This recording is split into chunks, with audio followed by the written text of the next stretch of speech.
कबूतर जा जा तो ठीक है, पर कबूतर को पता कैसे चलेगा कि उसे जाना कहाँ है? ये एक ऐसा सवाल है जो कि या तो आप नहीं जानते या फिर आप इसे पूछने से झिझकते हैं या फिर आप इसे पूछने के लायक ही नहीं समझते।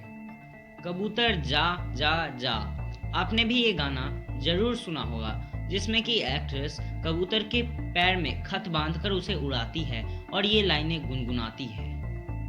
कई सारे फिल्म्स में ऐसे सीन्स देखकर आपने भी ये जरूर सोचा होगा कि कबूतर और चिट्ठी दोनों साजन तक पहुंचेंगे कैसे।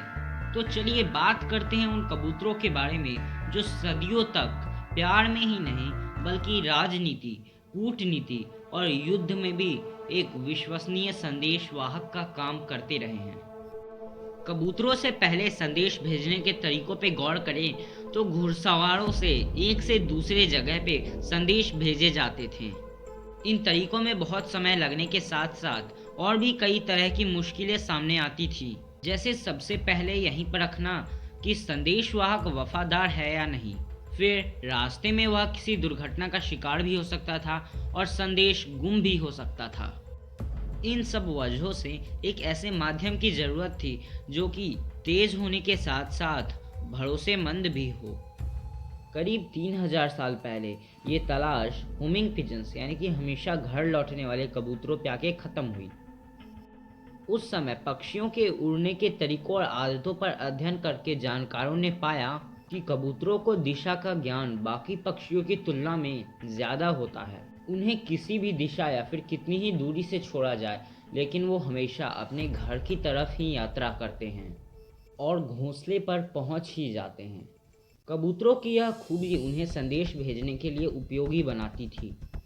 इन्हें पकड़ना और पालना भी आसान था और ये सबसे तेज गति से संदेश एक जगह से दूसरी जगह तक पहुंचा सकते थे। इसके अलावा कबूतरों के द्वारा संदेश भेजे जाने से संदेश के लीक होने या फिर गुम होने की संभावना भी थोड़ी कम हो गई। इन सब खूबियों ने इन्हें इंसान के लिए सबसे उपयोगी पक्षी बना दिया। असल में हर किस्म का कबूतर इंसानों की ही तरह कुछ संकेतों जैसे कोई प्राकृतिक लैंडमार्क की मदद से अपना रास्ता याद रखने में सक्षम होते हैं। इसके अलावा चिट्ठी पहुंचाने में होमिंग पिजन्स या रॉक पिजन्स में रास्तों को समझने के लिए मैग्नेटो रिसेप्शन स्किल पाई जाती है। मैग्नेटो रिसेप्शन पक्षियों में पाए जाने वाला एक ऐसा विशेष गुण है जिससे कि पक्षियों को पता लग जाता है कि वो पृथ्वी के किस मैग्नेटिक फील्ड में है। ये गुण पक्षियों को उनकी स्थिति का सही पता लगाने में मदद करता है। रॉक पिजन इसमें सबसे कुशल पक्षी माना जाता है। कबूतरों की इस विशेषता की पहचान के बाद उन्हें प्रशिक्षित किया जाने लगा।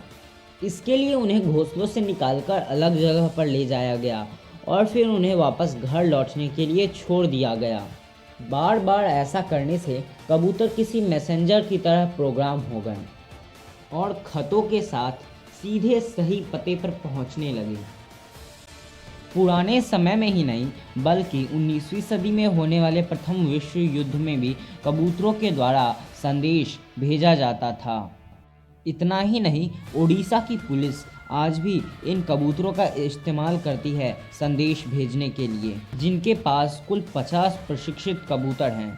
तो दोस्तों, अब तो आप लोगों को पता चल ही गया होगा कि सच में कबूतरों द्वारा संदेश भेजा जाता था।